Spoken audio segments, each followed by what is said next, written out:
Probably.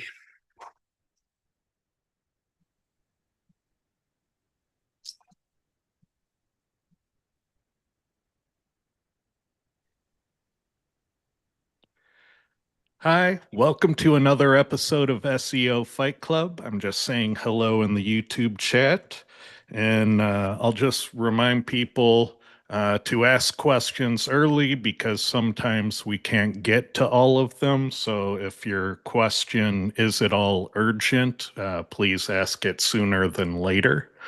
Otherwise, we'll do our best and we try to do them in the order that they're made. Um, let's see. Let me pop out the YouTube chat here. All right.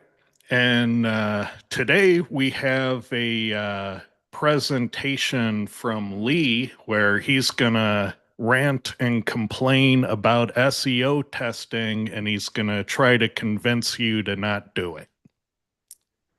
You did not read the notes correctly, sir. I'm going to rant about it, but I'm also going to poke fun at you a little bit. Okay. Anyway, so let me go over here. Let's see if I can share. And I can. I'm a professional, Lee. Ted, this is the first time you know what? I'm proud of you, honestly. All right, so everybody can see that. Yeah. So I was looking at some things recently and I decided to do a little mini series on improving your SEO results in a lot of unconventional ways, things that people don't particularly think of, but probably should. So this first one is just improving your SEO results with testing. And I know you guys hear us talk about this from time to time, but I'm going to try to convince you that you really need to be doing more of this. So let's go here. All right, there's a lot of bullshit out there. Um, we know it. You hear gurus fight. You got to do this thing. You should never do this thing. And I'm right, they're wrong. This kind of stuff. You see it all over the place. People are putting out their software. You'll be number one by Friday because we've discovered the magic little blah blah blah that'll get you. The push button thing. And you also see some what look like credible stories. We've analyzed 50,000, SERPs and have discovered that Google does this thing. And one of the funny things about that is a lot of times the analysis is good, but it just doesn't support the conclusions that they're making because people don't understand how to read data a lot of the times. And the truth is, analysis and testing does take time. So even, preparing a slide deck for this, and I mean, Ted did this for years, every week having a new slide deck and everything. And just preparing a slide deck for an SEO Fight Club episode takes anywhere from a couple of hours for a quickie up to a couple of days. Is that fair, Ted? Yeah, and when you get into testing, then you're often talking weeks. Yeah, well, the testing time is separate from the preparation of Yeah, the but presentation. if you want a show about a test outcome, then yeah, you're looking at weeks. Yeah. And one of the things that I'll go back to, I was thinking about this, the fight in SEO Fight Club, sort of a fight for truth. I mean, when Ted and Clint and Kyle started this thing back in, what was it, 2019? That this kicked off, SEO Fight Club kicked off then. What was your thinking about that, Ted? I mean, you're the originator, so Well, I figured there's always a debate in SEO. So I think you're right. It's a fight for truth. It's not me fighting Lee. It's, let's put our information together and see if we can figure this out because we're trying to fight our ignorance and search, and we're trying to, unveil the curtains of Google's, methodologies. yeah. And one of the things that's cool about that is Ted and I've had, I don't know, somewhere in the neighborhood of a bazillion disagreements over the years. And that's okay. You don't Yeah, have to burn bridges because you disagree. Well, I mean, but the interesting thing about it is what happens is, I'll say, I think this because here's some data points that I have. And you go, I didn't know that. I think this because here's some data points that I have. And I'm like, oh shit, I didn't know that. And then we'll say, all right, well, what would explain all this crap? And then we'll start hypothesizing. And then, the tinfoil hats come out and, some analysis or tests are launched from there. And it's not, I'm going to show Kubaitis who's boss. Yeah, and oftentimes when there's a guru out there making claims about how Google functions and how SEO works, most of the time you can find something on page one of Google that defies that idea. Mhm. And so I often tell beginners that if your theory doesn't explain my observations of page one, then you need to go back to the drawing board. Yeah. Yeah, absolutely. I'm going to tell you bluntly, if you're not testing, you're screwed because there's too much information, there's too much misinformation out there. So this morning I went into SEO Signals Lab and I just started at the top and started grabbing questions. And just to show you, like, here's one. Let's say you have 1 month and the client wants to build topical authority, increase CTR for ranking keywords, reduce technical issues. What would be your strategy? Bang my head against a wall. You know what? I'm not far from that. I fired the client for asking, or doing all this. And, we've talked about client management, in some episodes as well. But if you think about this, if you break it down, you know, what is topical authority? How would you do that? Can you do it, in a 1 month setting? How do you Are increase? Go are ahead. those even your problems and opportunities? Yeah, I mean, you need to do an audit. Like you might find that, you have a 15-minute fix that changes everything for your website. right, But if you don't do that audit, you don't know. right. But assuming that the website was good and these were actually the options, I mean, you have to have some basis for saying A works better than B, B works better than C, and it takes this much time and energy, and the 1 month is reasonable or off by 5 months. Well, off page SEO takes at least a month if you can accomplish it in a day. So you put in a day's worth of off page SEO work, you see the results of that typically a month later. Yeah. So if you only have 1 month, your opportunity is an off page. Mm-hmm. Um, Exactly. But you have to know that, and a lot of people, don't know that. And there are some things that, there are some really, really strong backlinks that can work, much quicker than that. But generally speaking, most off page takes about, a month. And that's been, it'll move up and down a little bit depending on how Google is processing and updating and crawling and all those sort of things. So here's another one I loved. Can a site with a higher DR and 100 quality links rank a page for a long tail keyword over a site that has an exact match domain and a few thousand Fiverr links? Holy crap, there's a lot of variables in there. Yeah, I look at it and I say, can that Bluetooth headset product page get a whole lot more traffic if I expand its keyword reach to closely related keywords? Mm-hmm. Because what do you want? You want more targeted traffic on the page. Why are you doing all of this? Let's look at what the page needs to get more targeted traffic. Mm-hmm. I agree.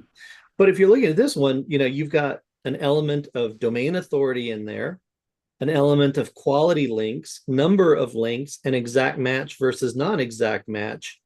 And you're just picking among all these variables and saying, I'm going to cluster these variables together. And does this group of variables work better and more powerfully than that?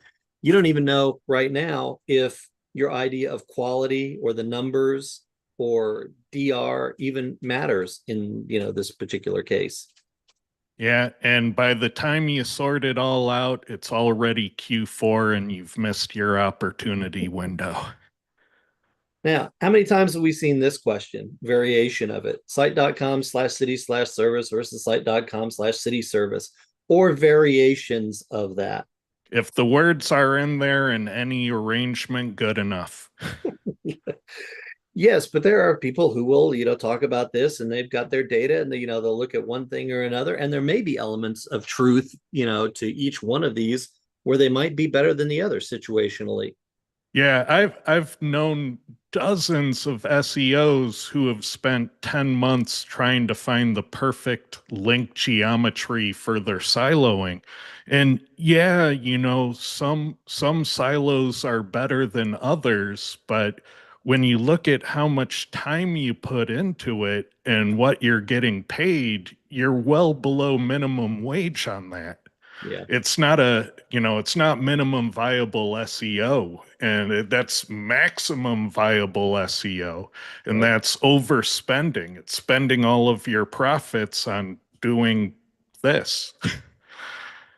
Oh, Mr. Taylor. Let me catch you up, sir. We are looking at questions that I pulled off of Facebook this morning, sir. Wonderful. So, next one. When writing articles, which website links should I use in keywords, anchor text to help with Google ranking? High authority sites or niche relevant ones? I mean, they're looking at trade offs between types of links with different attributes. Again, testable.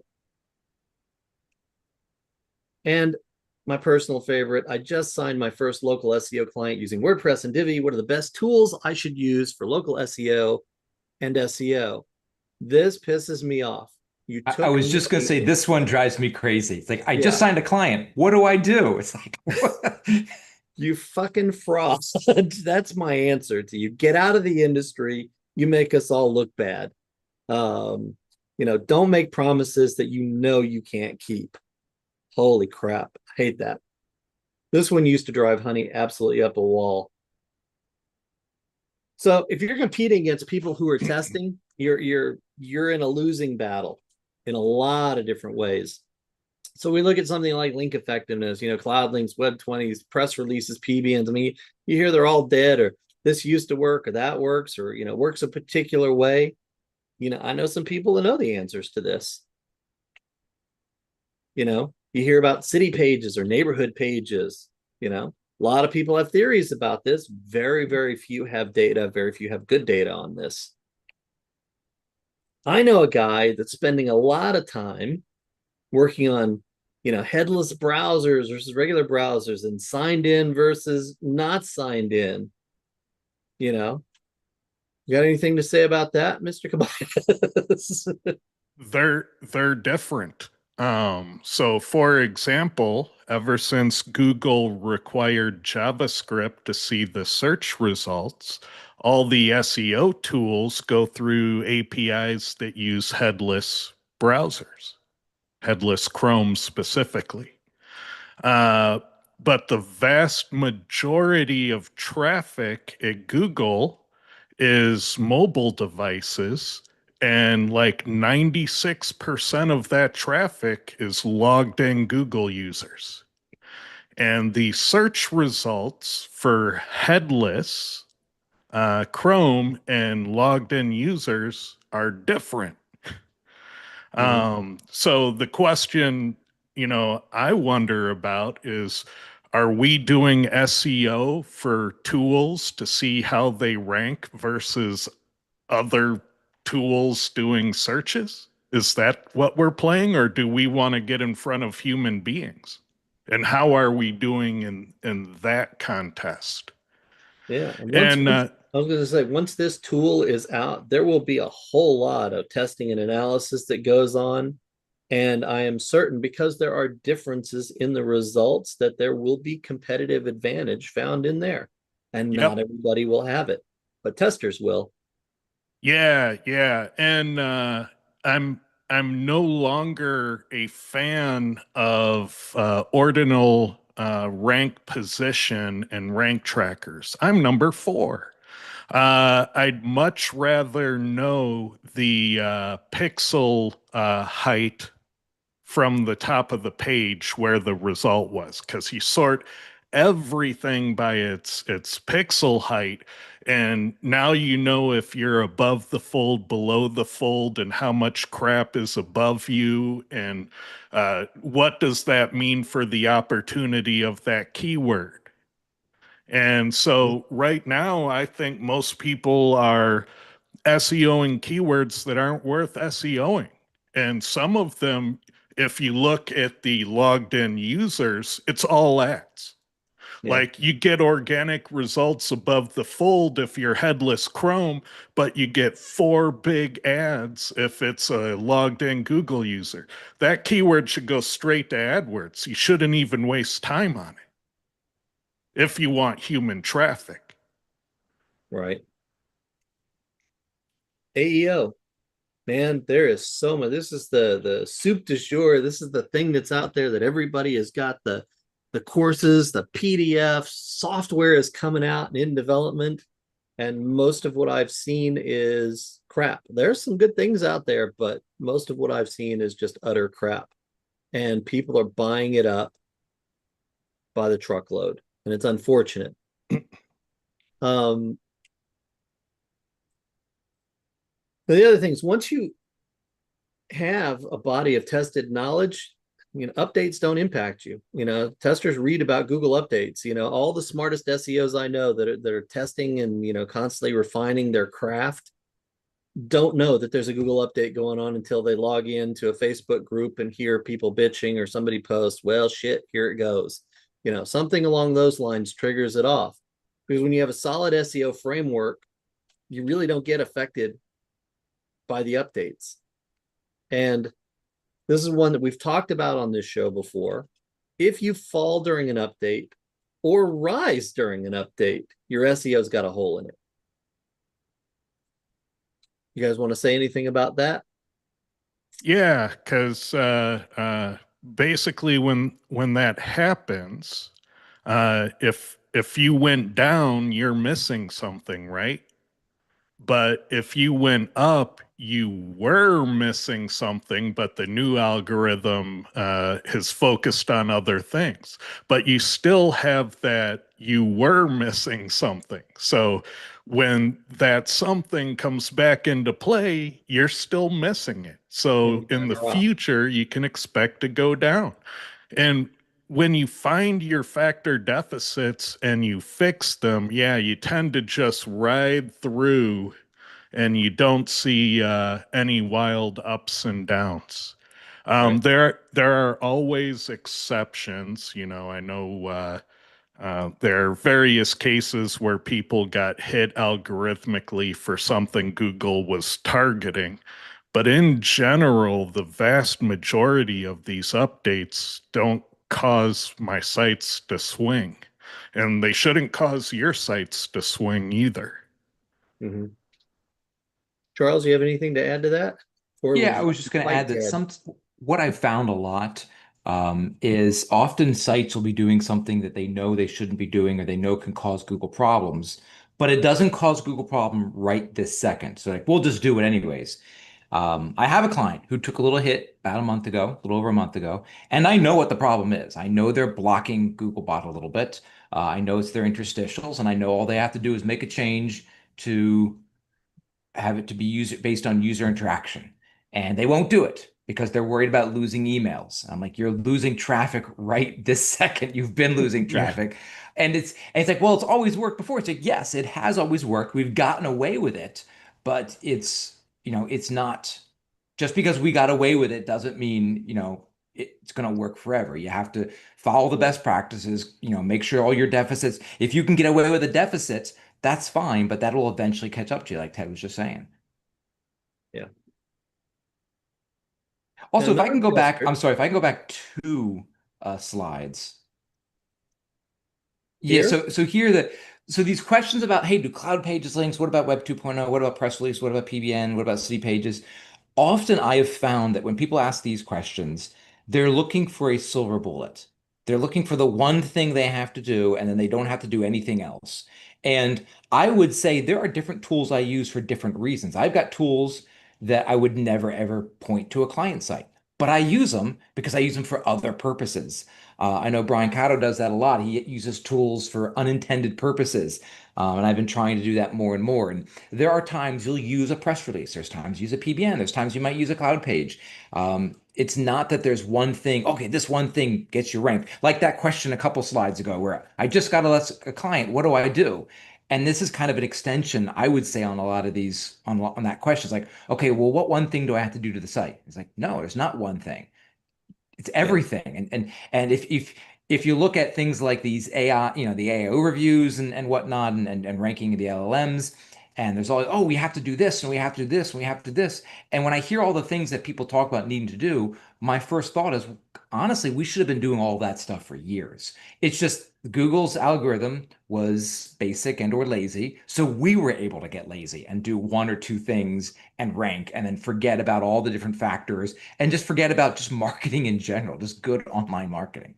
Yeah, exactly.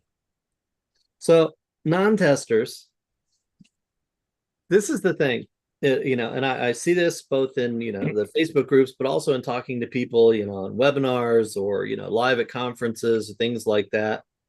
Most SEOs or many SEOs are terrified of Google updates because basically they know some things, they throw the spaghetti at the wall and just pray it's enough to get the client the result. And they've got some good things in there and some bad things in there, but they're terrified because they're not certain about what they're missing or whether all the stuff that they're doing actually works, but they're afraid to not do it, and they're also afraid to add to it. So that is a very, very common thing that I see. Also see people losing clients because they can't consistently generate those results. And lately, I've been hearing more and more, and we've seen the trend over the years, but I've heard SEOs talk about, just got this client, they left after 3 months because, they weren't ranked number one, and, blah, blah, blah. And some of that you can blame on setting expectations, but some of that is just the reality.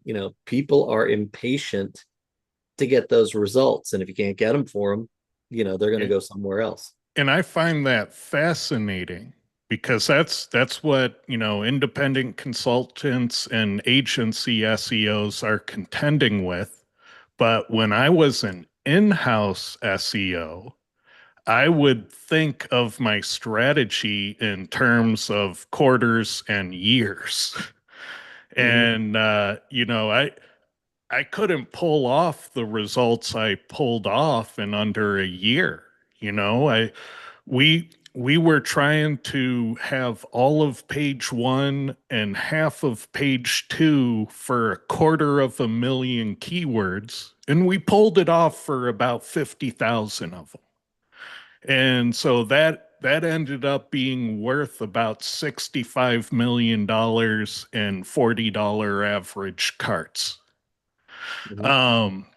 And where did you start? Just to be clear, because the 65 million is a nice number. Where did you start? When you started 5. with 5, so you went from 5 to 65 because you tested.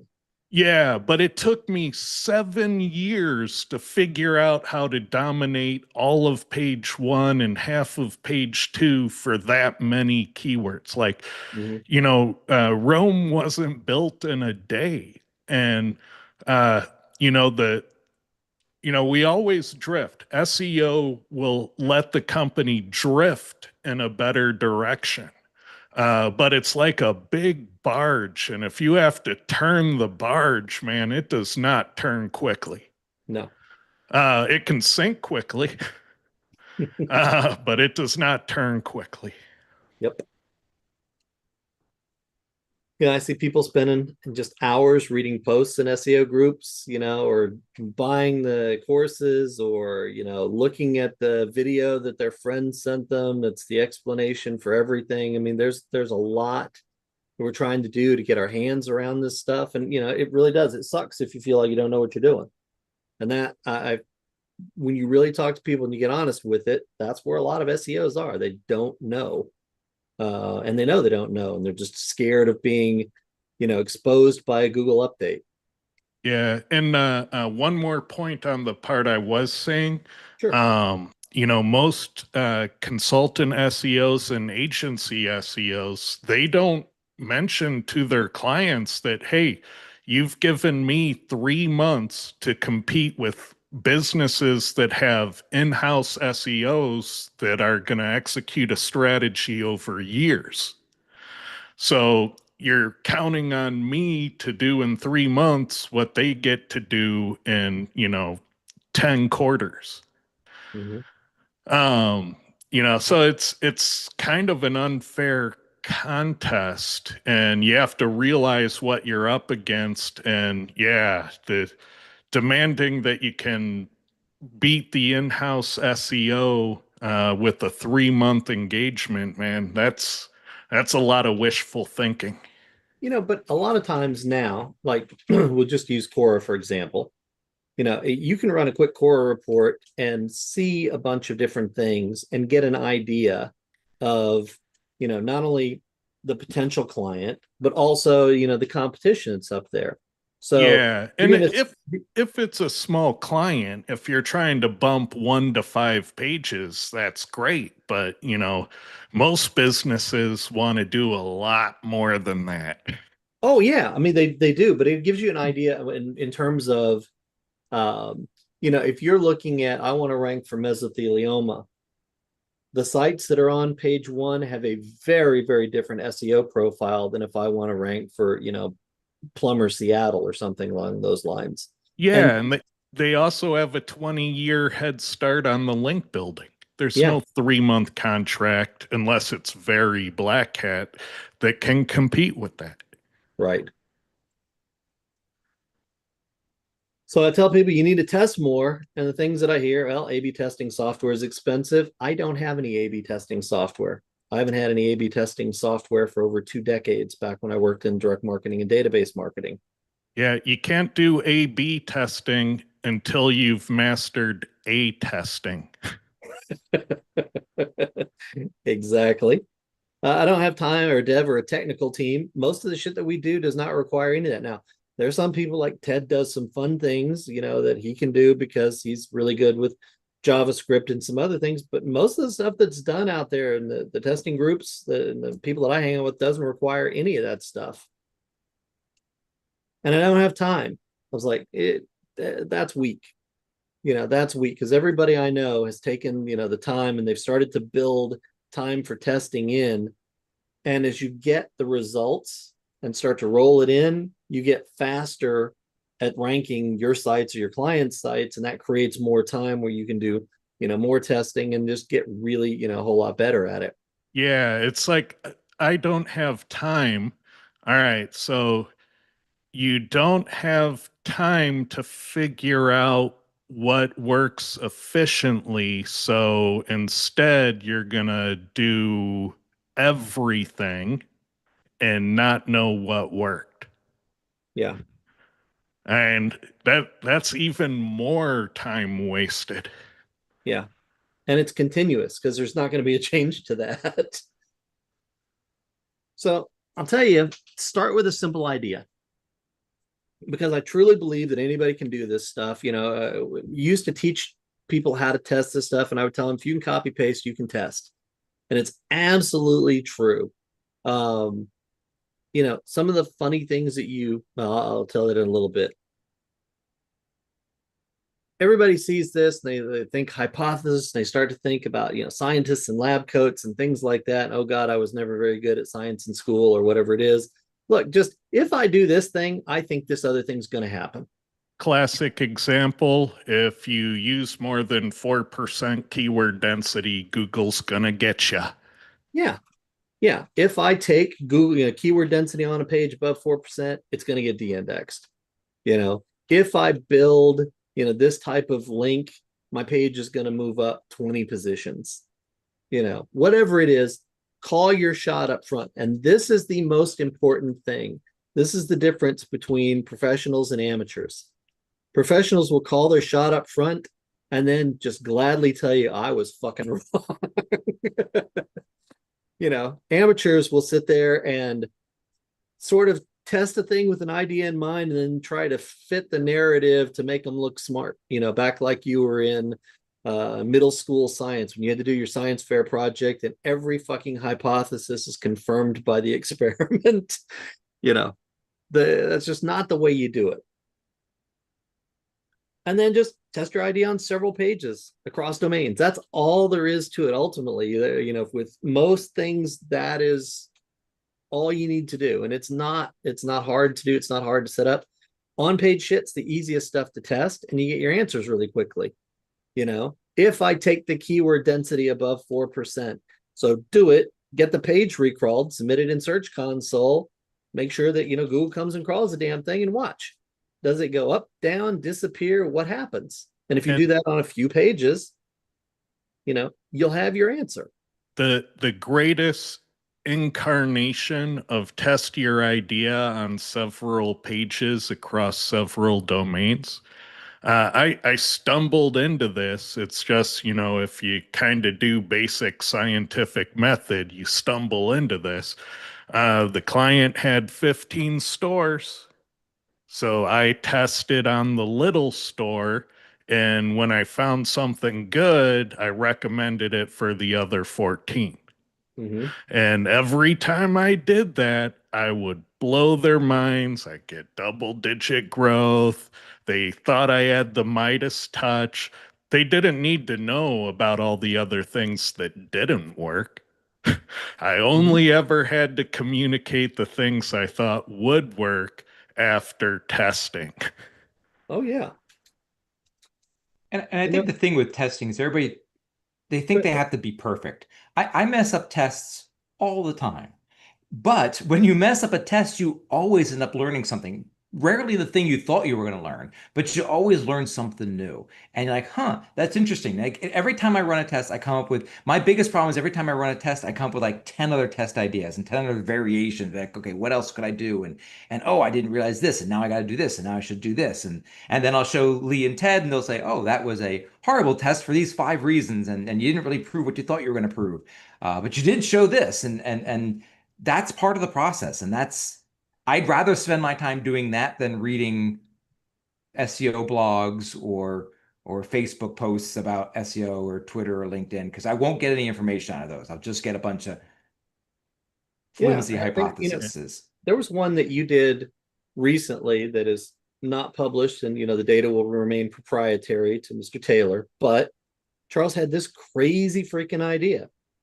People were asking, does this indexer work better than that indexer? And he said, you know what? Screw it. I'm just going to buy subscriptions for 1 month to all these different indexers and see if they work. Crazy thing. All he had to do was just, submit some pages and see what happened. And he did.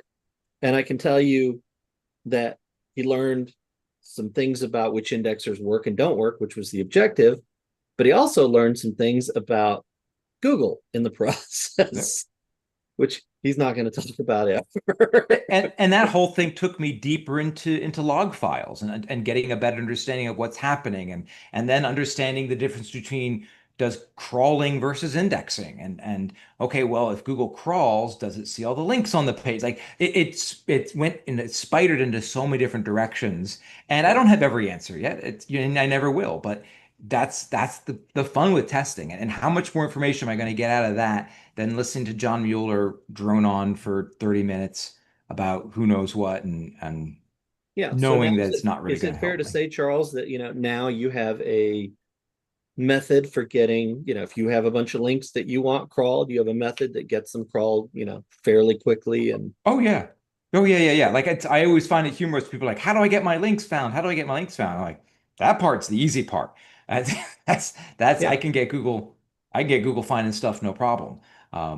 Yeah, but it's because you tested. Yeah. Crazy idea. And not, anybody could have done what you did. Yeah. It's not hard to just, get some subscriptions, throw some links at it, see what happens, go and measure. Yeah. Cost me like $50, maybe a little more, maybe 60. Crazy. I don't know. Crazy. Big money bucks you throw out there. Then measure it. Now, I look at a couple of things because I'm testing on multiple pages. How many of my test pages moved and how much did they move? Nothing complicated here. And I will tell you, in my experience doing this, plus or minus 3 positions is no movement. Unless you move from like 5 to 2, right up at the top, that's a whole different level. But if something moves from 16 to 18, that's like, well, it dropped it. No, it didn't drop it. It's that's a random fluctuation within there, because shit moves plus or minus 3 positions all day if you don't move, if you don't do anything to the page. So I look at that's kind of my range for, yeah, that didn't do shit.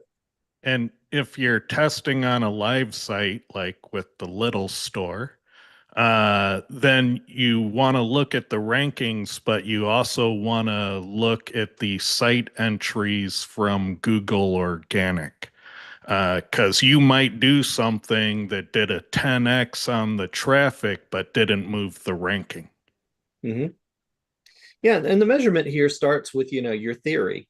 If I do X, I think Y will happen. I think my rankings will move up. I think I'll get more traffic. I think I'll get more conversion. I think Google will crawl the damn page. I think Google will index the damn page. I think Google will de-index the site. Whatever is your theory, that sets up the measurement, and just know in advance, that what you think is going to happen is the thing that you just set up the measurement for. It's not always a rank tracker, as Ted was pointing out. Then the other thing that separates the amateurs from professionals, get more eyes on your results. Look, there are so many things that could cause a result. It might be that your theory was correct. It might be that what you did moved the needle for a different reason than you thought. And so I'll give an example of this. There's something in the training that we do associated with brand, and it works very, very well. And I don't know, it's about a month ago, Charles reached out to me and goes, hey, that thing works, but I think it works for a different reason than what you think.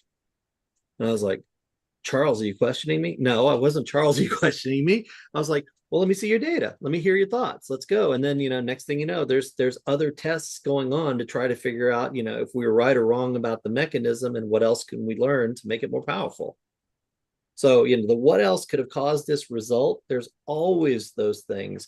You take something like, I left a review and the site moved up. Okay, well, that was an engagement, so there's other types of engagements that can, potentially you would look at. That's an interaction with a logged in user.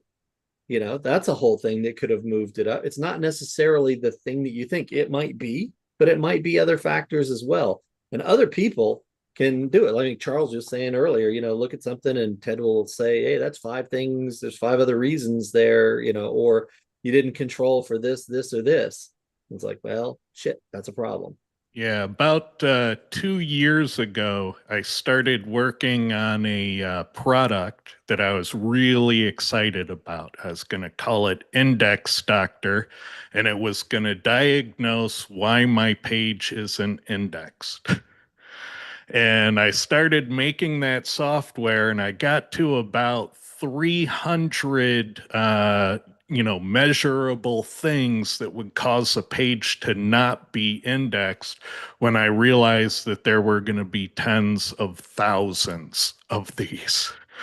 And I realized to do a comprehensive tool, I mean, that would be all consuming.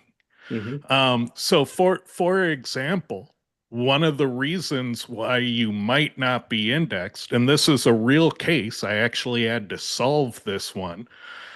The page wasn't indexed because they were running ads on the page, and one of the ads, when it would occasionally show up, it would buffer overflow the cookie. It would create a cookie that was larger than Chrome would allow, but it probably worked on other web browsers. And when that would happen, Googlebot is a version of Chrome, it would get a 500 error. So whenever Googlebot saw a page that had that ad displayed, it would get a 500 error. The page would get de-indexed, and then it would be at a lower result for a time. I mean, holy cow, for a reason why you're not indexed, it can get wildly complicated and technical. Yeah, you're absolutely right. So, the more eyeballs you have, the more certain you are of the mechanism, the more power and the more repeatable your results will be when you get that done. So I'm going to walk through a hypothetical example, kind of show you how the sausage is made. I'm going to ask, Charles and Ted to play along. Terry, if you would like to play along too, you can poke fun at this as well. But let's suppose that I have this crazy idea that the amount of content on a page that links to you impacts the power of the link. It's word count, more words, better link. That's my theory. So I put that into a little hypothesis here. I think if I link from pages with higher word count, I'll get a bigger movement than linking from pages with a lower word count. You changed units. See? Some people wouldn't notice that. I'll let you continue. I don't want to spoil the surprise. There's no surprise. Okay. That's a perfect example of that. It's like, wait, are you thinking about this? Or are you thinking about that? That's a good call out. That's kind of the call out is the word content. So, paragraphs, sentences in English versus, saying payday loans, payday loans, payday loans, which is word count. Yeah. Yeah. So I might, in the old days, I'd create 30 pages. Now I would just pick 30 pages. I would get pages on domains that are roughly evenly matched, in terms of rank position and, keyword difficulty. And those are all subjective, which is one of the challenges of testing in a live SERP environment. And then, for each group of 3, I would, create links from pages with 500 words of content, 1,500 words of content, 3,500 words of content. Now, Ted might sit there and say, damn, that's too wide splits. Charles might say, those aren't big enough. I think you should do 500, 2,000, 5,000. And, there's some subjectivity in here. But at a minimum, if I ran this test and I saw that the links from pages with 3,500 words on it did better, which is what I would think would happen in this example, I should be able to see that. Thoughts? And I'll point out that the average product page on Amazon is about 2 megabytes of code and content. Mm-hmm. So they very likely know something from testing. Oh yeah. Yeah, Amazon is a continuous test factory, that's for sure. So, and then all the links that I create, let's just put them in an AWS bucket. So there's no difference in, the domain authority of the linking, that's all 30 of those pages are just in a bucket. So now I've set up my test. I launched the pages and here are my results, which are unexpected in this case. So the rankings are, 1, 2, 3 is, which ones moved more. So in test A, the 1,500 words, was higher ranked than bigger movement than the 3,500 words, and the 500 words came in last, blah, blah, blah. And you can see sort of here at the bottom, this 8 out of 10 of these were ones. So the average move, is 1.2, the average rank there versus 2.5, 2.3. These are basically equivalent. They're a coin toss. So I'm looking at this going, wait a minute, medium length was best. 1 8 out of 10 times. That's a weird result. And I'm not making this up. A lot of fucking tests, you will get weird results like this. I see you, Charles. I see you going, hey, that could be my test. I specialize in weird results. You do. We all do. That's kind of the fun thing here. So, now a lot of people will get lazy and they'll say, well, there's an optimal range. You have too little, you have too much, blah, blah, blah. But that's not really how we would attack this. What else might be going on in this? So what are some ideas you guys have? What else might have created this weird freaking result? Topical relevance, because we don't know the words. Okay, there's a good one. What about you, Charles? I'd want to. So my first thought was we don't know the words. My second thought would be, are all of the linking pages, have they all been crawled by the search engine? Ooh. Maybe they weren't even crawled. So 1,500 words just happened to have all of its link pages crawled, and the other two did not, so it moved more. Okay, that's a good one. Mr. Power. I would look at, since you got a lot of them showing the same result, there's a reason for those outliers. What else is on those pages besides those words? Do those pages, those examples have videos on there? Do those examples have infographics? Or do the images on there have related alt text versus the other ones don't? Something like that. Something different about those words. Topics matter, obviously, as Ted said, but there could be other things. If you're picking these pages just based on word count, that other things on the page or under the page, for that matter, that are affecting the test. This reminds me of a way back test by someone who I don't want to name because I don't want to send any flack his way.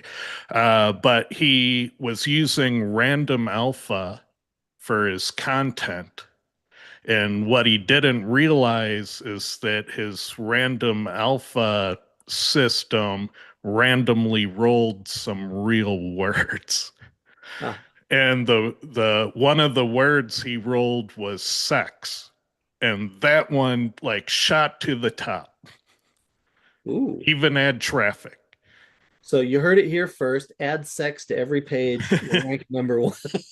Well, this was 6-7 years ago, around then. But yeah, you have to be careful because, if you're using random alpha, maybe that 1,500 words one accidentally rolled a word that made it on topic, or maybe the other two rolled a word that made it off topic. Yeah. So some of the things that I just threw on here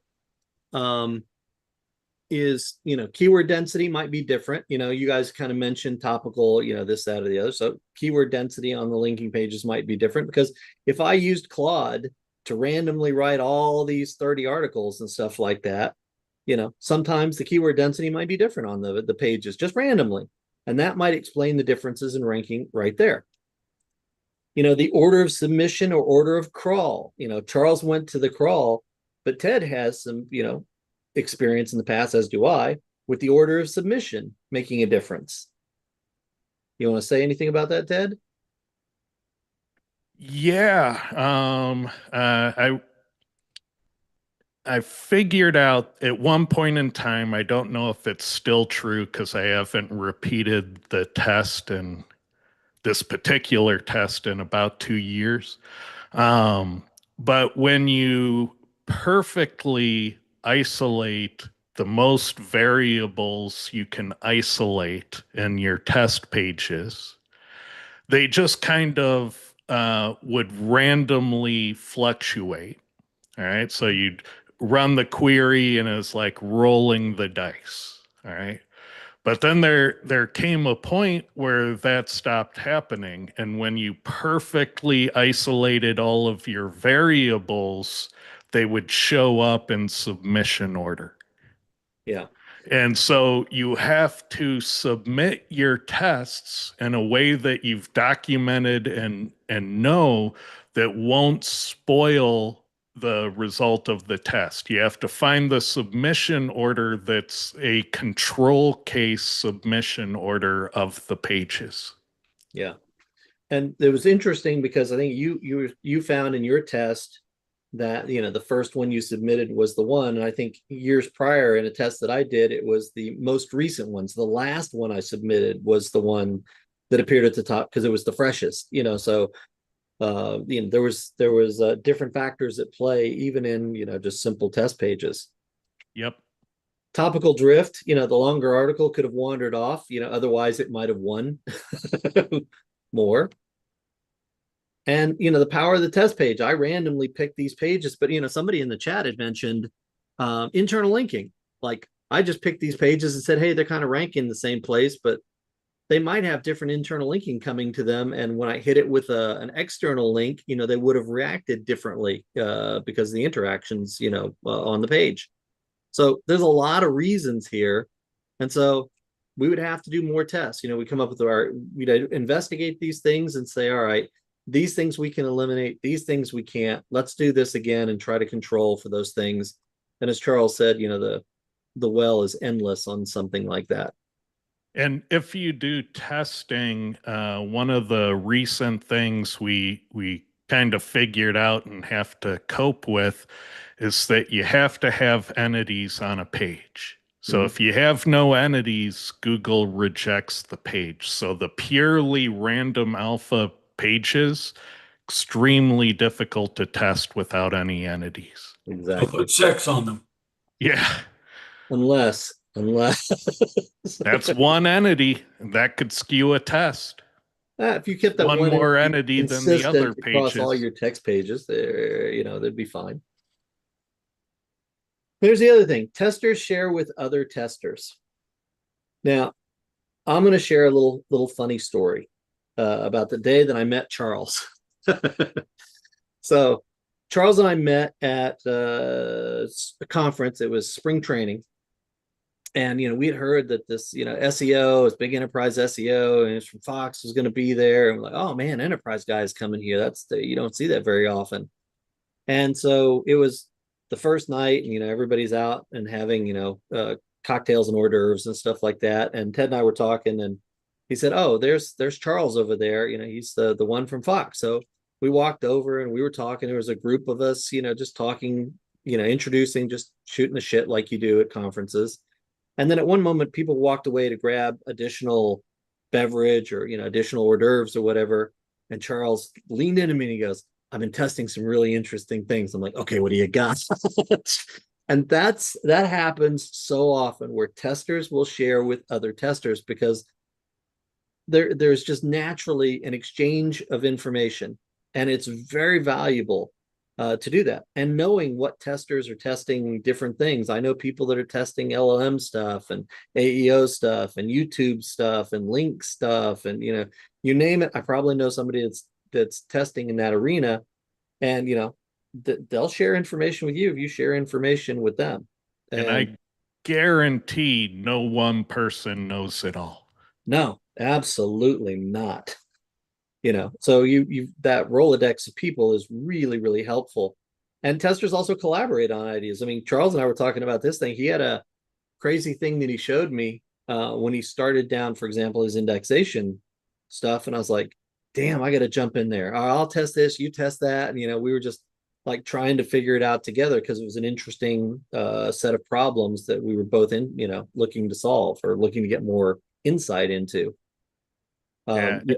And all of us, at various times have had to get a consult from a specialized expert in some area of SEO. Right. Yeah, it is true. And one of the things, being known as a tester and a numbers guy, I have people that will reach out to me fairly regularly and say, "Hey, I'm trying to set up a test on this particular, I found this weird result, and I want you to take a look at it, if you have time." And so we'll work to try to set stuff up. I mean, I was just back from Holly Stark's Dark AI conference, and a couple of the presentations that were made, I already knew the presentations because I helped with some of the background data and analysis for the person. It was their idea. They just needed a little help looking at the numbers or getting a second set of eyes on what they were seeing to see if there were other ways to attack the problem or if they were interpreting things correctly. So you can accelerate your learning curve, by becoming a tester and hanging around with other testers.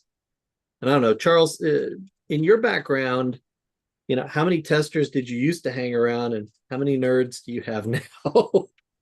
Testers, zero. Yeah.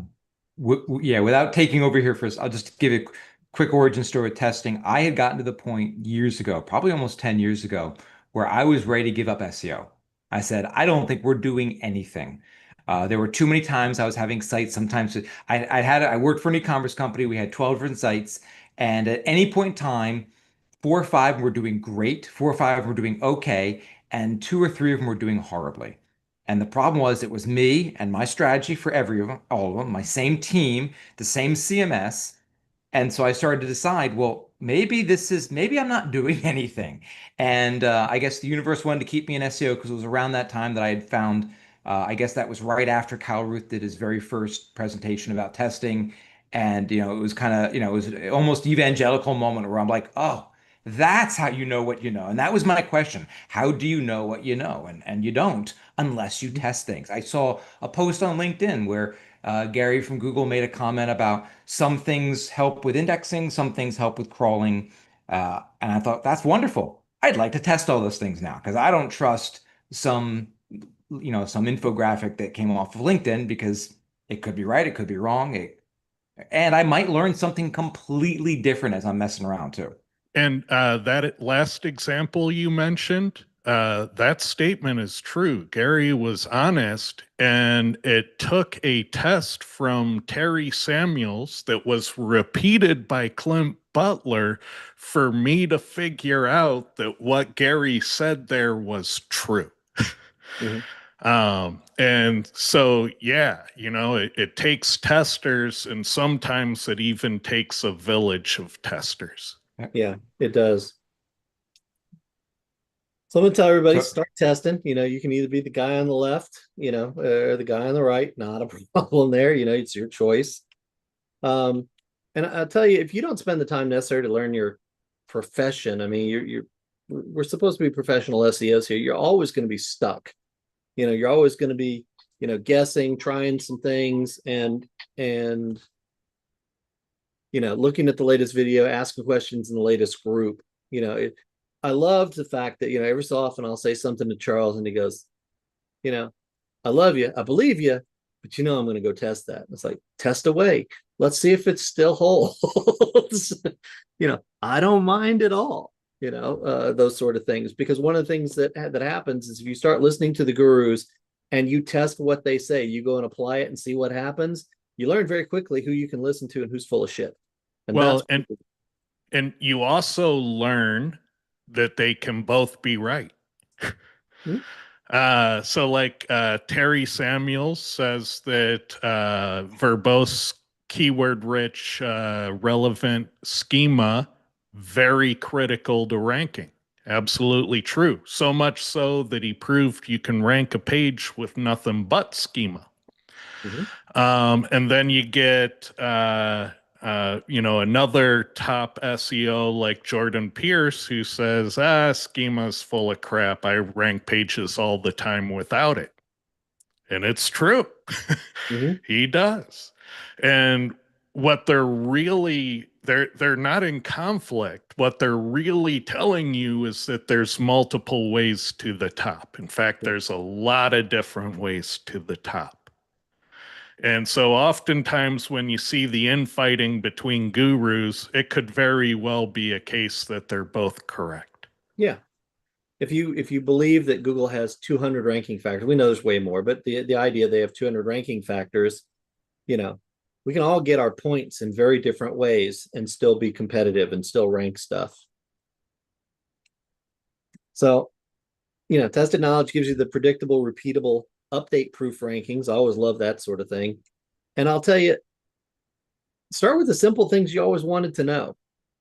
It does, if you go outside the ellipsis for the title tag, is it bad? If you push keyword density above 4%, does it tank a page? If you have links from this type of site, does it move you up, move you down, or nothing at all? All of those questions, does this indexer fucking work? One of my favorite ones that I want you to think about is, what is the average quality of a Walmart backlink? Not a backlink from Walmart, but one of Walmart's backlinks. Yeah. How much quality do they have on average linking into their pages? Always a great question, but as we pointed out many times, enterprise works differently than, the smaller sites. You can't be buying $200, links if you're trying to rank an enterprise site. So I'll tell you, spend $20, buy 2 domains, rank them both, and then try to tank one. The most instructive SEO school you can ever have is by doing all the shit that you've heard that's wrong and seeing it if it actually tanks a page or tanks a site. That is liberating as hell when you see what's true and what isn't. And then it'll start you, all right, let's refine some of the stuff that we know works or that we're pretty sure it works. Let's test that and refine it and see, you know, if we can do it better, faster, more efficiently. And if you got results, man, reach out. We've offered and we've had people on here to show what they were doing. We'd love to have you as a guest on Fight Club if you got some stuff to show. You know, Charles, I think a couple of times you've done, hey, I did this test. Let's bring it out on Fight Club and, you know, feed it to the lions and see if they'll eat it. You know, that's always fun. Yeah, couple of absolutely. things, just letting you guys know, Wednesday, tomorrow, Garen Green actually reached out to me the other day and said, hey, let's do a webinar on SEO testing. And I was like, awesome, let's do it. So he and I will be chatting about testing. And just like with ranking, there's different methods of testing. You know, there's different philosophies, there's different things like that. So he and I will be poking fun at each other incessantly for a little while. If you guys want to watch, you can scan the QR code. Come on, there's no cost for the Webby. We're just doing it because we started chatting a little bit about this at the conference and said, hey, let's just have a chat about this on a Webby. So that'll be fun. And also next month, tested SEO training starts. You know, I only offer this a couple of times a year. This is the time of the year when we're going to start doing this again. You know, all of the tests that I've done over the years, virtually all of them, are incorporated into the training. There's, you know, always refinements and little tweaks that we make over time, but it's there. You know, a lot of SEOs have taken this. You can look and see the testimonials, the case studies, and everything else. But I think the thing that I'm most proud of in that, and it was most surprising for me, is that people take this training multiple times. They take the training. I've had people that have taken all of them. I've got several people that have taken 7, 8, 9 times taken the training. And the reason is you pick up something new every single time because of the way that it's done. It's not, you know, me doing slideshows for, you know, 8 weeks. It's us working interactively, and you are interacting with the other SEOs in there. They're dropping questions and dropping nuggets. And so, you know, if that sounds like it's something that you're interested in, you know, go look at testedseotraining.com, reach out to me on Teams, test it all. Happy to talk to you about it. Now, your training is a little pricey. Who is your training not for? Who should not feel bad about missing out on this? Newbies, because you won't make it in because there's an application process. The application process isn't one of these things where you put so much money down and I say, I reject your application, but I keep your money. It's basically us getting on a call and talking about it because there's certain types of people that I'm looking for. People who are successful at SEO and want to go to that next level are the primary ones that benefit the most. They get the money back, you know, fairly quickly from their own stuff, either by being more efficient or being able to raise their prices. A lot of people just raise their damn prices right after the thing because they're able to move stuff faster. Now, whether that means that you're going to take on more clients with that extra time, or whether you're going to, you know, use that extra time to go play with, you know, new chat GPT prompts, I mean, that's up to you. But, you know, it's fairly consistent that we're able to get you to move the needle a whole lot better and a whole lot faster, more predictably. So that's who it's for. All right, let's get to some questions. Thank you for that presentation. It was awesome. No, I think, you know, if people want to get their results and, you know, make them better, they need to add testing to their repertoire, and, you know, and don't think that it's something that is outside their reach. And I've stated multiple times, it was the fastest way to climb the corporate ladder. I went from the new guy on the web development team to the director of business intelligence at the right hand of the owner, and a, you know, head spinning short amount of time. Mhm. And so, yeah, the way you do that is you get the Midas touch from testing. You test on the little site and you make recommendations when you find something good for the other 14 sites. And then everybody stops and listens to you when you have something to say. Well, the And magic in that, I mean, is there's a piece there. It's like when you spoke to management and you said, we need to do this, it'll work. And then they said, okay. And they did it and it worked just as you said, the credibility and the power. And then it becomes, not sure about that. Let's go ask Ted because he seems to be the one that knows. And Ted doesn't know because he read a paper or, look at a YouTube video or, read a patent or, attended a conference where somebody said that. He went out and actually proved it for himself consistently and then said, you know what, this shit works. Let's roll it out. So you can do that with clients. Man, they love you and they don't leave you. all right. If you were starting a new e-com store from scratch, would you turn off the individual product pages from being indexed and only work to rank the category pages? No, absolutely not. I wouldn't do that.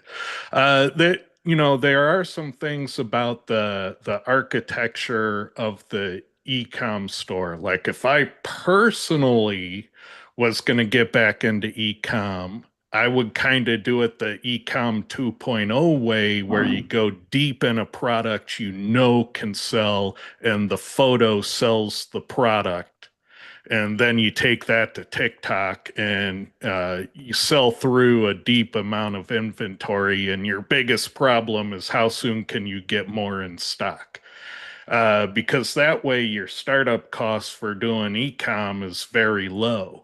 And you're focusing on one thing, and the real magic is, can you pick the product where the photo sells the product? But if you're doing traditional e-com, I would definitely let the product pages be indexed, because your internal authority is vastly bigger if you do that. So if you have a large e-com store, then you're going to have a lot more weight to throw around with your website. Now you want to be within reason. Like the sites I worked with typically had about 500 categories and somewhere between 25 and 50,000 SKUs. Now, where the product page gets sticky is a lot of platforms have a product and then a product version. And so the product would be, the Crazy Cat t-shirt, and the product version would be the medium of it. You probably don't want to index all the version pages, and some of them have a lot of version pages. So, I would want the main product page to be indexed, and I'd want the medium to, canonical to the main, unless it's something where people will keyword search for the medium, then you need it to be there. So it depends how people try to find the products. It also depends if they're branded. Branded and unbranded products are totally different games. Um, but yeah, in general, I want the product page there. Hey, Ted, as an extension to that, I see there's another question that asks something similar to that, where they're talking about having multiple pages. The person asks, they have a page for BMW X5 for sale, BMW X5s for family, BMW X5 with 5 seats, BMW X5 with tow bar, and it sounds like those are all different pages. You're suggesting then that all those should be the same page and be optimized Well, for it all? it it depends. Like, are people looking for that? Like, is this tow bar rated for a boat like mine? And then they want a specific answer because they're searching for that vehicle and the tow bar. But yeah, to a certain extent, some of those would need to be the same page, and some of them would need to be their own topic. And there's not a great answer to that question. And what I typically use is a gut measurement of how different is the search for those keywords. If they're I was kind of just the same URLs in a slightly different order, then they kind of tend to be same page. But if they're different sites and different pages, then Google sees it as a different search altogether. I was going to say the same thing. A lot of times if I'm not sure, I'll often, like in a case like that, I would probably group them all on the same page. If there was a question, if I had any doubt on any keyword, I would do exactly what you said. I'd look at the SERP and say, what is the SERP telling me? Is it telling me the same page should rank, or is it telling me totally different things should Yeah. rank? And this is a great area where a measurement tool would be so helpful if you could measure the result similarity and differences in various ways and then report on it given a list of terms.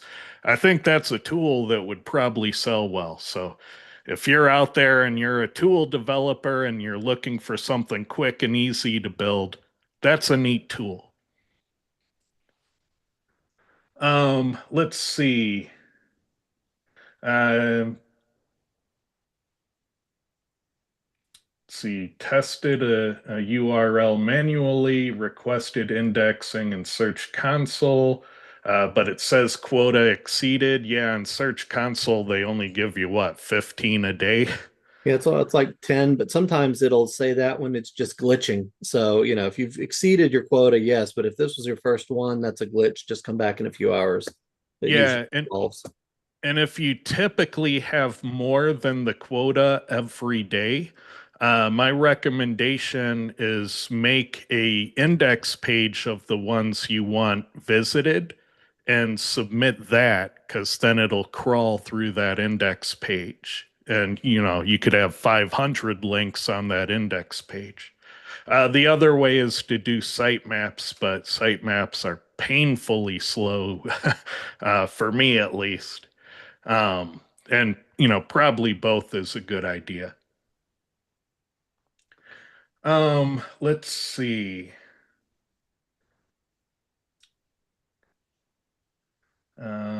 If a web page is linked in the description of a YouTube video, does the link become more valuable if the video gets lots of views, likes, and comments? Probably, because if people are engaging it, they're probably sharing it and telling people, and there's logged in sessions, and they're watching it to the end. And, like all of these types of signals could be beneficial potentially.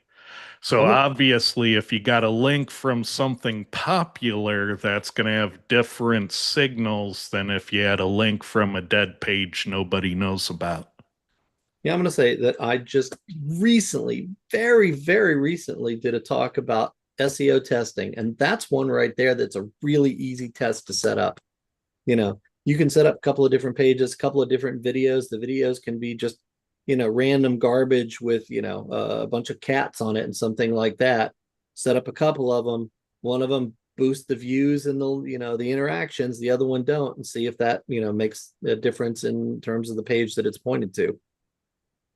Do it a few times, but yeah. YouTube is fun to test because things happen real fast on YouTube. It's Really? like the old days.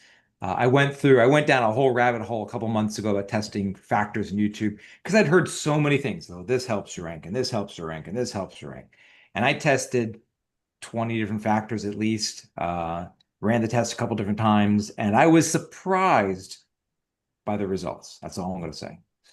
I'll use one of those back in the day things, because at times years ago when Google was in one of their moods and they wouldn't crawl, They were having a hard time indexing and everything else, I would say, screw it. And I would just run a bunch of tests on YouTube, because even in those times, Google would crawl and, index YouTube or react to links from YouTube really, really quickly. So yeah, YouTube's in a special express lane, even when the rest of the world isn't. So it's a great thing to knock out simple tests like Charles was talking about. If a product page gets a lot of valuable links but isn't indexed, will it still drive power to the category page it's a part of?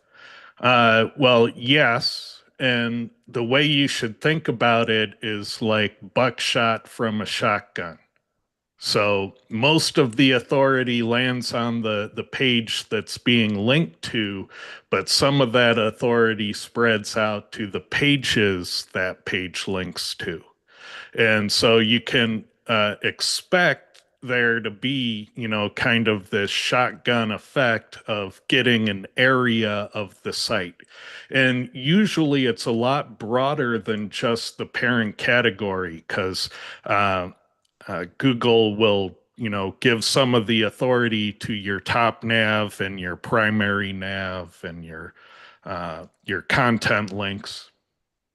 Yeah, I would object to the premise of the question. If we've got a lot of good links coming to a page and it's not ranking, it seems to me there's either a problem with the page or a problem with your understanding of, the quality or the power of the links that are coming to the page. So, a page with a lot of quality links that isn't ranking is like, it's All right, let's You see. may not have as many quality links as you think you do then. A lot of people's definition of isn't ranking means not on page one, not that it's not. define your terms. That's a good point. That goes back to our whole definitions, because you'll get in long arguments like, is it indexed? It's not indexed. But index means I'm showing up for this keyword in page one. Like, well, that's a different definition than I use for index. Yeah, that's ranking, sir. I don't think it is. I think it means it's indexed. Ted, you spoke about using supplemental content for on-page optimization. Can you give me some examples of supplemental content types on e-commerce product and category pages, please? All right. So the category is amethyst bracelets. All right. So the supplemental content isn't the main content. The main content is all the product tokens and the title and the heading, and the supplemental content will be relevant content that isn't the main content. So what you can do on a category page is you can have related categories. You could have a carousel of category tokens of the related categories, which might be the amethyst earrings, amethyst rings, amethyst pendants. Those would be related categories. You could also have best-selling amethyst products. So you can link from that category page one to your best sellers within the category. Usually the category defaults to a best sellers, but in case it doesn't, another thing you could do is be relevant to information about the category. So it's an amethyst bracelet. You could go to ChatGPT and say, write a list of 100 things to consider when taking care of your amethyst bracelet. And it'll tell you how to clean it, how to store it, what to look out for. And you'll get a bunch of entities. Write a list of 100 things to consider when buying an amethyst bracelet. All right. Write a list of occasions when someone might want to give an amethyst bracelet to someone else. Amethyst bracelet for Christmas, amethyst bracelet for graduation, so on and so on. Write a list of roles and relationships that might be interested in receiving an amethyst bracelet. Amethyst bracelet for mom, amethyst bracelet for sister, amethyst bracelet for coworker, uh, so on and so on. And so now you have all of these things that are expanding keyword reach for the page. They're making your thin content page even better.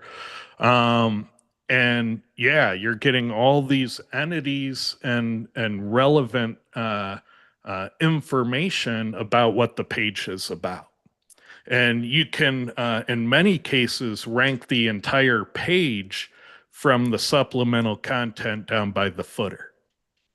The other thing I like to do on content, on category pages, is I try to get them to make a short description for every product. So they have the full description. Then I want them to have a short description that's like a medium length sentence.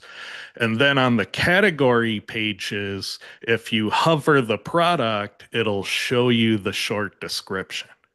And so it's not even displayed, but it's in the source code. And then if you're doing 100 products per page, you have 100 keyword rich sentences on every category page.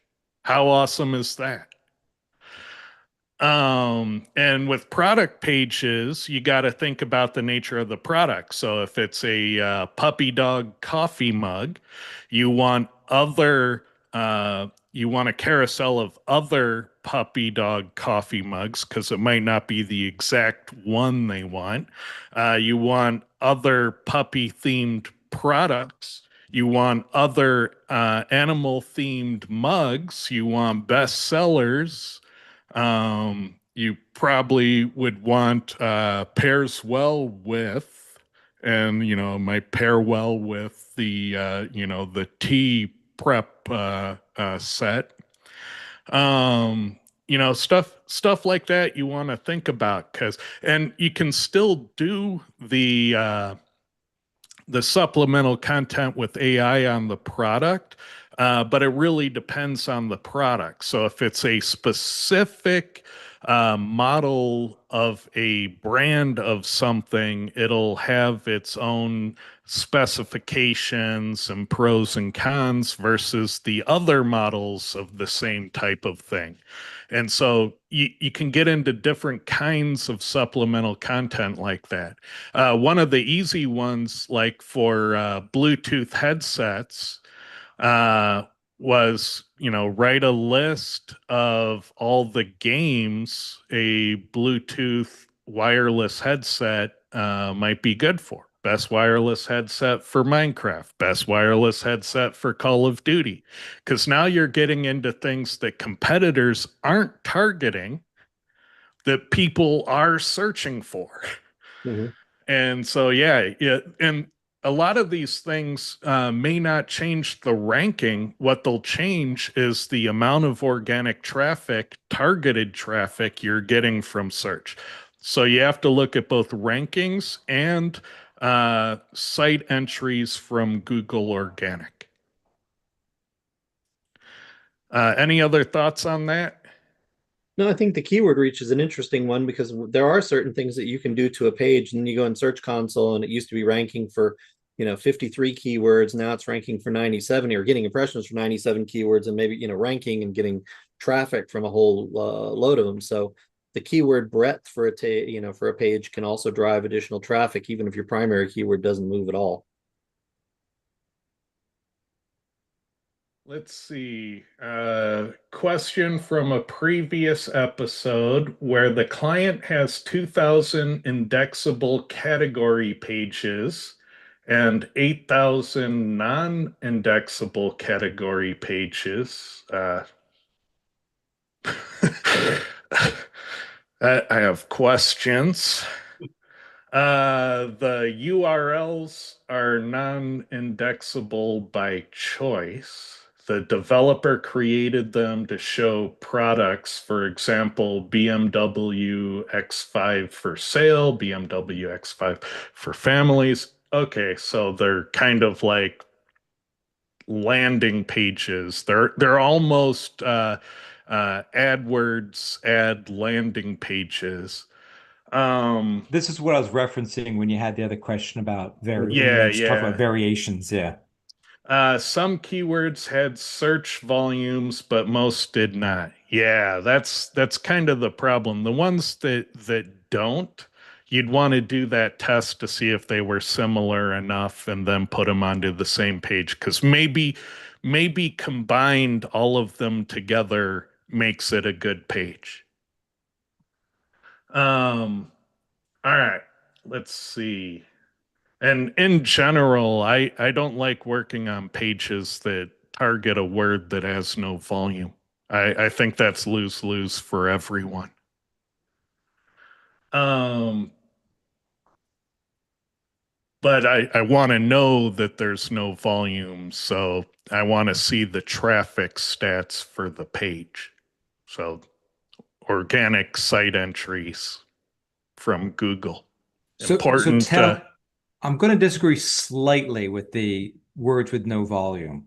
I understand your point. Like, why would you make a page for a word with no volume? I agree 100%. When I work with enterprise or when I'm working with when there's a lot of sites, if there are words that would make sense. So, for example, I think the question was talking about BMW. So, best BMW for families.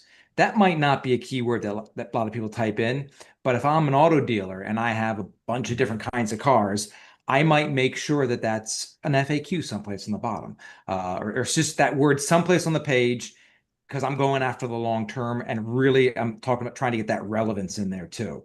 Um, I've also in dealing with like enterprise I'll just think a great example was a weather site we had, and it was like 35,000 pages. I can guarantee we were optimizing for things that nobody ever searched for, or maybe got one search a month. But because we had 35,000 pages, I wanted to make sure that was in there because even if it's just one search a month for each of those keywords, multiply it by 35,000, you've got some traffic and that's worth going after. So it's a Yeah, scale thing when you start dealing with words that don't totally have agree. volume. Yeah. So I'm going to ask Totally you, agree. I'm going And to ask you to and define your strategy here. oh, 1 second though. Let Go me right ahead. mention one thing. There is an episode of SEO Fight Club called Goose Egg SEO, and it is all about the one organic search per month. Yeah. And it goes back to looking at your organic site entries from Google and analytics. And I even show you how to make those reports in the old analytics. You'd have to make the same in the new. Um, but yeah, and that's where I draw the line is pages that at least get one organic visitor a month are alive. Yeah. The ones that don't are dead. And you can fix the dead ones. So goose egg SEO. All right, Lee. Goose Egg SEO is a Goose Egg and SEO is a good one. So I'm sorry, Lee. I'm just gonna butt in front of you just for a quick second. When I first started working at an e-commerce store years ago, they were costumes, they did costumes. But as I was going through the site, I found that they also sold these statues. It was like a Superman, a Predator. There was like 4 or 5 statues. The things are $5,000 a pop. They didn't even keep them in the warehouse. So those are the first pages we indexed. Like week 1, I indexed titles, metas. I did everything I could to make sure that those were well optimized pages. Month 2 or 3, we actually sold one, and it actually caused a problem because nobody was prepared to sell one. They didn't even realize those were on the site, so it ended up causing a bit of a problem. They were able to fulfill and whatnot, but that was like after month 2, everyone believed in SEO because nobody thought that they would ever sell something that high priced from that e-commerce store. So there's a great example and we probably got 5 visits a month at most on those pages. We probably had months where nobody hit any of those pages, but the fact that because it was a high profit and a high dollar margin, it was worth going after.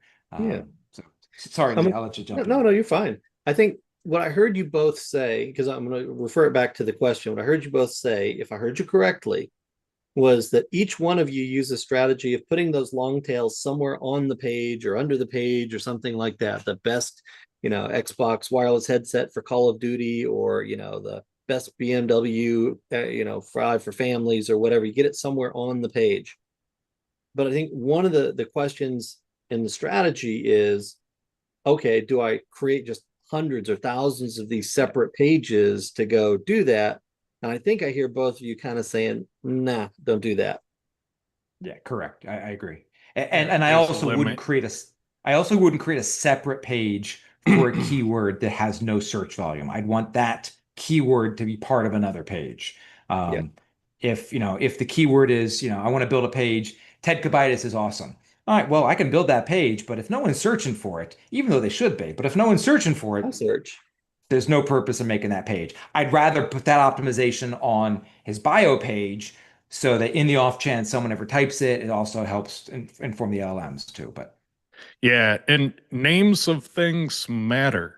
So if you have an e-com store and they have a category called gifts and delights, I bet that thing sucks. But the second you change it to unique gift ideas, hey, this thing's alive and kicking. Names of things matter. So do a names of things audit, and you'll probably find a lot of things that are silly. For example, they'll have a category, uh, bestsellers. All right, you win that keyword. What have you won? Well, A, you won't win that keyword, and B, there's nothing to win in it. So, is there something better you can call it? Could it be, most popular pendants? That's better than bestsellers. Um, and if is there, a new arrivals? If you win new arrivals, is that a good thing to win? No, it's horrible. But new jewelry, new jewelry designs. That's a good one. Those are worth getting. So do a names of things audit and check if the names have volume, and use the whole name when you check. And yes, punctuation counts. Yeah, I think So it's a very easy thing to do. I mean, you just run a screaming frog crawl and then run the titles through, keywords everywhere or another tool like that to see what the search volume is by month. Sort high to low, and at the very top, you're going to find those bestsellers which need to be tweaked, and at the bottom, you're going to find the gifts and delights which have yeah. zero freaking volume. And the thing I would do is I would change to the H1 because the title usually has brand included. And when you're on categories and products, the H1 is usually pretty clean. All right. Where were we? The BMW one. Cannibalization. Let's see. All right, so all 10,000 pages internally link to each other in some way, and even the product pages link to category pages. Yeah, that's all natural. How does Google look at a site like this? It's natural. So my online store had 500 categories. Those 500 categories were findable in the top nav. All right. And the top nav is on every page, home page, category page, product page. So site-wide top nav. That's all natural. I wouldn't freak out about any of that. What do you think, Lee? Yeah, I think, because here's the thing. If you sit there and said, you know what, this is not optimal, you go clean that up, you're talking about a lot of cleanup for probably minimal benefit at this point. And, you're more likely to mess things up in the cleanup than you are to, fix any suboptimal um, issues related to the way that it's done here. But Let's see, what's the latest with your new software? Still coding. I'm coding 16 hours a day, every day, including weekends. It's insane, I know, but I'm excited about it, and I know everyone else is excited about it. So the goal is as soon as possible to get it into the beta. Let's see. Are you guys testing for LLMs? Yeah, to a certain extent. Lee just did one where he went through and did field observations to see if the LLMs were pulling from the organic search results. So go back a couple episodes and find that one. I would consider that a test because he got measurement data through observations and documentation and side by side comparisons, and he saw a correlation. Yep. And so, and inside the LLMs themselves, if you want to go into Chat GPT and say who is the best, whatever, those sort of things, that's all dependent on the data set that they pull from. So OpenAI pulls from Bing, it's those sort of things again. So ultimately ranking in the LLMs themselves comes down to ranking well in the SERP that they pull from. But yeah. And, I think it could be argued that measuring something correctly is kind of the first test you can do. Yeah. I have to go to an appointment, gentlemen, but enjoy the rest of the questions. All right, speed round. I want to rank a page in a geolocation, Ireland. Is it better to build CCTLD links or just to get niche specific links? I think a link's a link, and they're too hard to get to say no. And the average quality of a backlink is rather low. So if you're getting natural links, out there, then I find it hard to say no to a link. You have to have a really good reason to say no to a link. It has to be a really bad link to say no to it. All right. I would agree a link's a link. If you're building or searching out links, I would say don't just look at Ireland websites, but definitely look at what's the topic of the page that's giving you a link. If the topic is roller rinks and you're doing fishing guides, it's not going to help you that much. Don't spend money on that one. Let's see. Recap from Ted about Amazon. Average page of a product size on Amazon is about 2 megabytes. Yeah, because in Cora, if you're a super advanced user, you can actually wire Cora 7.2 to search any website. It's really hard to do. And when you do it for Amazon, you have to reset all the settings because the pages are massive. And so it takes a lot of resources to be able to run a result set that's only Amazon pages. And that's how I happen to know that stat. Let's see. For guest posts, is it best to have just one target link to an inner page, or could I have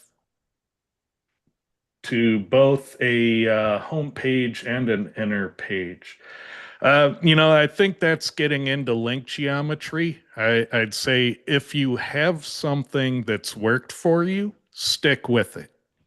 If you don't have a link geometry, don't worry about it. Just make a useful navigation. All right. And the useful navigation will largely take care of what you need. The I one general wouldn't. rule I'm sorry, go ahead, Ted. Oh, yeah. I wouldn't spend 10 months on this. Yeah, I was just because I wouldn't spend a whole bunch of time on this either, worrying about it. One rule or two rules I would do is that if you have two links on a page going to your site, they should be using different anchor text. And you don't want to link to the same page from page A to page B. You don't want two links going from page A to page B with two different anchor texts because you're going to get some deprecation there. Is it going to kill your site? No, it's not going to kill you. It's not optimal. When it comes to CRO testing, if a page doesn't have enough traffic, yeah, if you're not getting any C's, then it's hard to do that. If it doesn't have enough traffic or conversions in the split testing, what would you do instead? Well, I would test the concept somewhere else. So you have a product that isn't popular, but you want to do the optimal thing for the unpopular product. So test on a popular product and document the assumption made is that, the best practice on the popular product is probably what we want for the unpopular ones. And it is an assumption, but it's an acceptable assumption, especially if you disclose it. Ted, you dropped a bomb there. He said the magic word, document what you did and why. Because 6 months later, you may say, hey, why did we do this here? This doesn't make any sense. And you can look at, oh, because it worked here, but now we know it doesn't work here. Or, oh, that's why we did it, so we'll keep it the same. Yep. Let's see. How do you think about brand mentions versus backlinks, i.e., in ranking in both Google and LLMs? It's so early in AI. I don't think we have a solidified set of best practices in any way, shape, or form. So what works today probably will be entirely different in 3 months. All right. I agree with you, Ted, but branding is going to be more important. Yeah, branding never goes Before out of AI style. takes over, that branding is going to help you, not hinder you. So Yeah, Yeah, I would brands say are branding's, evergreen. I say whether there's Google or ChatGPT or Gemini or doesn't matter who it is, you should have a recognizable brand. Build a brand. work on it. Let's see. If we have tests to share with you, what's the best way to do that? You can reach out to me on Microsoft Teams. It's just my name, Ted Kubaitis, and yeah, we'll talk about it. All right. Let's see. FAQ schema on blog posts. What do you think? Good idea. Yeah, when Terry Samuels ranked a page with nothing but schema, and then Clint repeated that experiment and got the verified result. Then I repeated Clint's experiment and got a verified result. But in my version of the experiment, I only used FAQ schema and I verified it with only FAQ. And I was the most surprising thing I found when I did that was how fast it worked. Because I was outranking, Princeton and NOAA within 10 hours using schema. Like it definitively proved to me that schema is part of this ecosystem. So if you've been neglecting it, stop doing that. It's definitely a signal. And the schema things that you want to pay close attention to are any of the description fields where you can be verbose with text and topical relevance and entities. Definitely be verbose.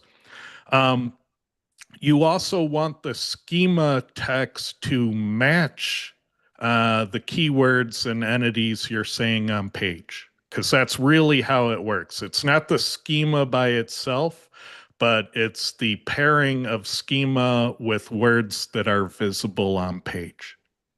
And so the natural question is, well, Ted, how did Clint and Terry rank it with nothing but schema? And I'll tell you the answer is they add a title tag, and that's enough. Any more on schema? All right. Let's see. Was your FAQ schema very different than the FAQ answers on the page? I imagine the schema was more verbose. I actually didn't have the FAQ on the page. I was exploiting the title exploit that Terry and Clint had done in their test. So I'd imagine if you had the questions and answers on page, that it would be even better.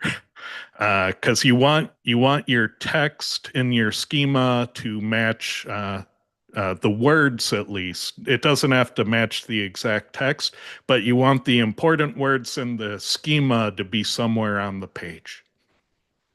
Yeah, that was actually the clarification I was going to make is when Ted's talking about making it match, he didn't mean an exact match. He just means if the title tag's talking about bass fishing, then the FAQs should be about bass fishing. Yeah, exactly. Um, can you talk about the importance of using LSI and entities within pages? Well, the first thing to know is that LSI and entities are exactly the same thing. They have the same unit of measure. They are words that co-occur on pages that rank well. They both have that unit of measure. The only difference between LSI and entities is that entities come from knowledge graphs, where LSI is acquired statistically. And so they're acquired through different methodologies, but because they're the same thing, you use them exactly the same way. You ignore locations and you think about the relevant keywords on the list that if there were uh, 500 conversations about your target keyword, what words would be common among those 500 conversations? And so if you think about like apple pie, that's the example we use all the time. It's cinnamon, sugar, pie pan, crust, oven, temperature, recipe. Those are apple pie entities. And so you'd want to think about your keyword and find the apple pie words, and then you would definitely want to find the ones you're not using and use them. So the most important thing you can do with entities is have the complete topical set. And then the next thing is have the right proportion of the most important ones. And that's kind of the art in entity SEO. So there's no good solution for figuring out the exact proportion. But just remember that, if you have a Seattle plumber page and you go too large on Seattle, it becomes a Seattle page. If you have a boat insurance page and you have too many boat entities, well, what are you selling? Insurance. You don't want to be a boat page. You want to be an insurance page that offers boat insurance. And so there's a proportion you have to keep in mind. All right. Charles with the short answer. All right, everyone. Thank you. And I will see you. Oh, wait. Was there another question there? There was another question. Yeah, you need to keep. All right. That one was answered. And